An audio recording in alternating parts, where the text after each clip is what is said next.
On the Norwegian island of Spitsbergen, in the remote Arctic Svalbard archipelago, lies a secure backup facility for the world's crop diversity, the Svalbard Global Seed Vault. The vault contains duplicates of seeds from around the world, providing long-term storage and security for the world's food supply against the loss of seeds in gene banks from accidents, wars, sabotage, diseases, or natural disasters. In 2006, the National Gene Bank of the Philippines was damaged by flooding and later destroyed by fire in 2012. The Gene Bank of Afghanistan was destroyed by looters in 2002, and in 2003, the Gene Bank of Iraq was destroyed by a bombing raid by the US military. So, the Svalbard Seed Vault, which holds 13,000 years of agricultural history, is crucial as a backup to prevent accidental loss of diversity in seed banks. The vault may conjure an image of an apocalypse where civilization-ending events are happening. However, that is already happening around the world, though on a more localized and smaller scale, as gene banks face destruction and countries go through their own apocalypses. The vault contains more than 1.3 million varieties of seeds from almost every country in the world, and can store up to 4.5 million varieties of crops. With each packet containing around 500 seeds, it can hold up to 2.5 billion seeds in total. The seed bank is located in Spitsbergen because it lacks tectonic activity and has permafrost, which helps with preservation. At 130 meters above sea level, the site will remain dry even if the ice caps melt. The seeds are tightly sealed and cooled to -18 degrees Celsius using refrigeration units to slow down seed aging. And if the equipment fails or electricity is cut off, the permafrost surrounding the facility will maintain a temperature of -3 degrees Celsius. It's estimated that it would take 2 centuries for the temperature to warm to 0 degrees Celsius, preserving seeds of most major food crops for hundreds or even thousands of years. The vault symbolizes international collaboration and hope for survival, but also the fear of global catastrophic risk. If you look closely, you'll find more paranoid examples of architecture built from dread, preparing for the potential consequences of humanity's dark nature. For example, in Kansas, United States, there's a 15-story underground bunker called the Survival Condo, designed to hold 75 individuals for up to 5 years. You might imagine life in an underground bunker would be depressing and dark, but this place is luxurious. It's equipped with living quarters, an emergency medical room, firearms, canned food, a full-sized pool with a water slide, a library, and even a cinema. So one can avoid thoughts of the dark apocalyptic world outside and enjoy life inside without getting too bored. But of course, all these luxuries come at high cost, because apparently the privilege of survival is only reserved for the wealthy. The architecture of dread seems to make sense when humans discovered the ability to destroy not just ourselves, but the entire planet through the power of nuclear weapons. When powers once assigned to God passed into the hands of physicists and politicians, what had been divine became human. The danger of nuclear power was so great that in July 1961, Kennedy told the American people to recognize the possibility of a nuclear war. Then, in September 1961, Life magazine gave instructions on how to survive a nuclear fallout, along with a letter from Kennedy urging the American people to build shelters in their backyards, and millions were built. Demand for shelters boomed. Local contractors became fallout shelter specialists overnight, and companies rushed to market shelter supplies. The seed banks and other constructions may be built out of dread, but they're also built out of hope and a strong will to live. A more optimistic attempt at survival is to prevent civilization-ending events from happening. It's evident in our effort to remove carbon from the air, to prevent the Earth from warming further. As the threats become more imminent, we grow more desperate, proposing radical ideas such as injecting aerosol into the stratosphere to create a cooling effect that mimics volcanic eruptions, placing mirrors in space to control the amount of solar radiation reaching Earth, and many others to control climate change. We even built a space program to ensure the continuation of our species, a manifestation of our desire to live and to keep on living. However, nuclear annihilation and climate change aren't the only things we have to worry about. We also have to think about asteroid impacts, supervolcanic eruptions, pandemics, the dangers of AI, lethal gamma-ray bursts, and biological war. And those are still not the worst. A world under a totalitarian regime with no chance of recovery would be an existential catastrophe. And an eternity of totalitarianism would be worse than extinction, as portrayed in George Orwell's 1984. But let's just say humanity goes through one of these events and manages to survive. Sure, many will die, but maybe we will learn from our mistakes, relive our past glory, and build a peaceful and harmonious society. Still, no matter how safe Earth is, going to outer space will definitely increase our chances of survival. So maybe it's wise to leave Earth. Now, we have the solar system to fully explore. However, the requirements for space exploration are very demanding. Humans would need to be advanced enough to engage in mega-scale engineering. This would increase our chances of survival, just in case we manage to screw Earth over a second time. Becoming an interplanetary species is essential to avoid extinction, and organizations like SpaceX are already hoping to colonize other planets like Mars in the future. However, it's important to keep in mind that while space colonization could save humanity from extinction, it won't save everyone. Some will inevitably be left on Earth to likely perish, much like in Interstellar, leaving only a fraction of humanity to survive. Still, physicist Paul Davies suggests that a self-sufficient colony could reverse colonize Earth to restore human civilization. Living in a new environment, however, isn't easy, and we must be able to withstand a wide range of extreme conditions. The first few decades of our transition from Earth to a new planet or an environment where we terraform a planet will be crucial. Right now, we're already trying to recreate the conditions of space. For example, we've built polar research stations in Antarctica and the Arctic, trained astronauts to live in underwater habitats to observe the effects on the human body, and studied the impact of isolation on human behavior to prepare for life on the Moon and Mars. We also already have space stations in outer space, and planning for lunar and Martian outposts is underway. We may also bring non-human life to these planets to help establish ecosystems, carefully choosing what to bring and what to leave behind, spreading life across the universe to planets and other celestial bodies, essentially playing God. In a way, we've already done this during the era of colonialism. Right now, we're studying microorganisms in outer space, like E. coli, Staphylococcus, and others. It's crucial to understand how they react to space, since humans have more microbial cells than human cells, and microbes are nearly everywhere on Earth, even though they're invisible to the naked eye. We're also studying mice, flies, and reptiles in space to observe the effects of space on animals. So maybe one day, we'll live on other planets in our solar system alongside the animals we bring from Earth. Moving beyond Earth, however, may have unintended consequences.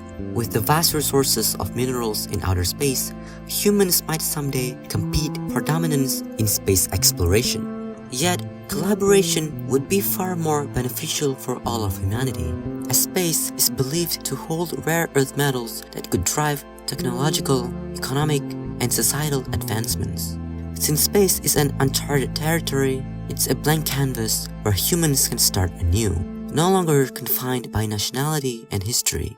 We can shape a society with no war, where people don't fight over land or resources anymore, because we all come from the same origin, working to achieve the same goals. Konstantin Tsiolkovsky envisioned humanity living in space, building greenhouses, and raising crops. He believed that space would perfect human beings, leading to immortality and peace.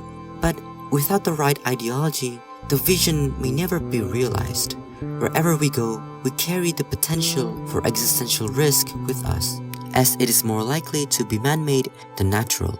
rooted in our irrational desires and greed, which drive us to harm one another.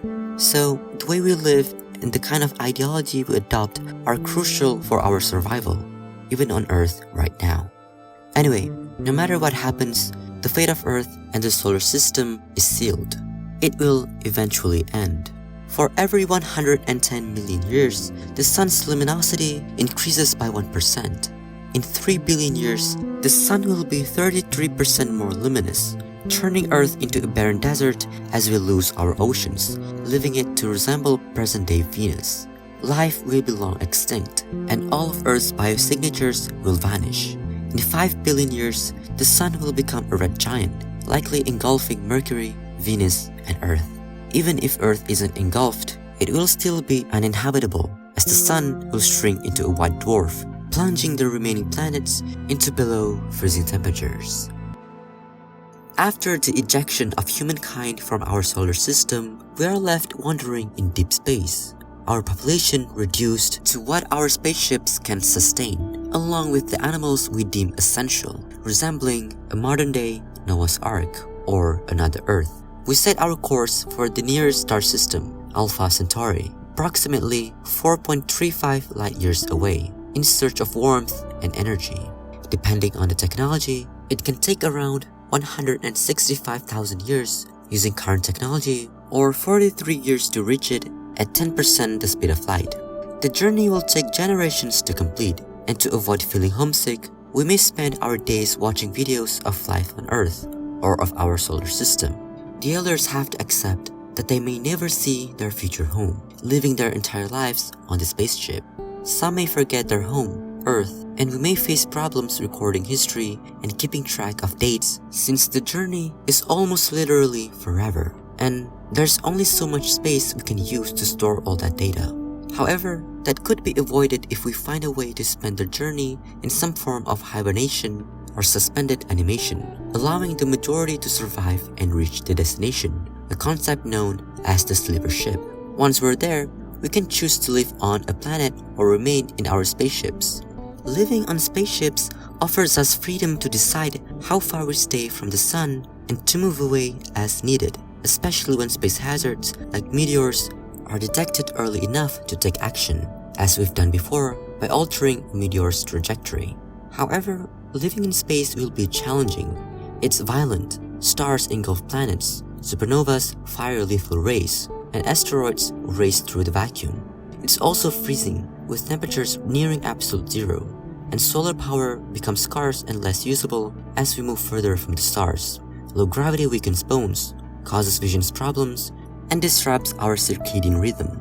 Without a magnetic field and atmosphere like Earth's, interstellar radiation can damage our brains, leading to Alzheimer's or cognitive decline. And there's always the risk of encountering intelligent beings more advanced than us. Some argue that humanity must adapt, if we haven't already, by removing the biological flaws through transhumanism. For instance, some suggest uploading our minds to a computer to achieve immortality. This way, we could endure journeys lasting thousands or even millions of years and ensure the survival of humanity. We could change our perception of time so that the journey feels like mere seconds. Machines could also aid us in exploring the universe, and we could build a megastructure called the Matryoshka brain, the most powerful computer in the universe, powered by a Dyson sphere. It could simulate reality, upload our minds into virtual reality, and reshape the structure of the universe. After the energy of a star is depleted, we move on to another solar system, settling there and waiting for that star to die as well. When all the stars are gone, we live near black holes, harvesting their energy until they too deplete, and then repeat the process over and over and over again. Eventually, we may not look like humans anymore, whether through evolution or merging with technology. The animals we brought with us might also evolve into something unrecognizable, and everything will be different. Nothing will ever be the same. In the end, the universe may face heat death, where everything reaches absolute zero and entropy is at its peak. Or it could end with a big crunch or a big rip. The true fate of the universe remains uncertain, but one thing is clear: it's heading toward its ultimate end. the last generation of humans might have to accept their ultimate fate, and one can only imagine how their final moments would be, stuck together, collectively forced to accept their demise. However, some physicists suggest that we could go to other universes. Living for billions or even trillions of years might unlock the key to go to other universes, especially with the aid of technology and enhanced understanding of the universe. With this ability, we can go to other universes, each with their unique differences and possibilities, allowing us to start anew. Humans, initially mortal, are now godlike, a consequence of having lived almost literally forever. With this newfound collective immortality, we do the process over and over again. But what exactly are we doing? And what's the point? Living just for the sake of living, repeating the same thing over and over, a meaningless existence. Does this drive arise from our inability to accept that we will inevitably die? One of the things that make life valuable is our mortality, making our time in the universe short. But when we have an infinite amount of time to do whatever we want, time is no longer scarce, and life feels as though it has no destination, especially when it no longer ends. When everything that once seemed valuable loses its meaning, when you lose your homes countless times, and when people you know retire from existence, perhaps the next thing you'll yearn for is nothingness or death. We tried so hard to eliminate all the unpleasantness of the world, and our determination to live was so great that we endured all the pain, fear, and suffering, all for the survival of our species. Yet, in the end, when all of it is gone, we're left with a feeling of emptiness. Maybe the unpleasantness we've been trying to remove is exactly what we need because it gives us a sense of purpose. However, a life without meaning doesn't necessarily mean we should die. Even though our existence is shrouded in fear, uncertainty, and hardships, we still don't want it to end. We want to see what we can do, to discover what we're capable of. From this, we can witness the spirit and strength of humankind, optimism born from pessimism. Perhaps we should remain optimistic in our endless pursuit of continuous existence, even without knowing whether everything will or will not come to an end. Or perhaps we should leave these questions for future generations to answer when the time finally comes. Hey guys, thank you for watching. Sorry for not posting anything for over a month. I went to Japan for a week and it was amazing. But when I got back, I felt sick for a bit. I could work, but my body was craving so much sleep and I just slept and slept and slept.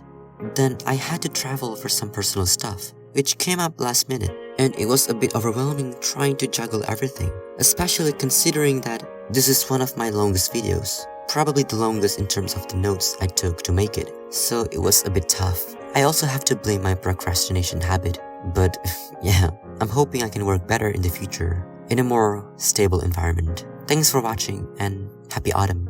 I love autumn. Bye.